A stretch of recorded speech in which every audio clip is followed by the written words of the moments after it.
কথা বলবো না। আসসালামু আলাইকুম।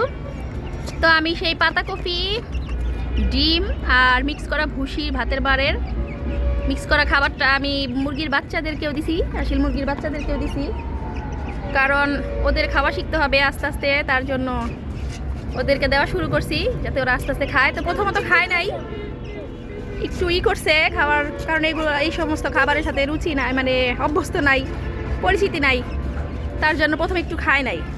তো এখন আস্তে আস্তে খাইয়া মানে একটু স্বাদ পাইছে, তো ভালোই খাইতেছে মাশাল্লাহ, অনেক মজা করে খাইতেছে। কারণ এই বাচ্চাগুলো এই সমস্ত খাবার অনেক পছন্দ করে, কারণ আমার আরও প্রত্যেক বাচ্চাকেই আমি এই 20 দিনের পর থেকে এই পাতা ভুসি এগুলো খাওয়ার চেষ্টা করি। তো এখন আজকে ওদের প্রায় 20 দিনের হয়ে গেছে, তার জন্য আমি এখন থেকে দেওয়া শুরু করছি। তো আপনারা সবাই দোয়া করবেন আমার আসল মুরগির বাচ্চাগুলোর জন্য।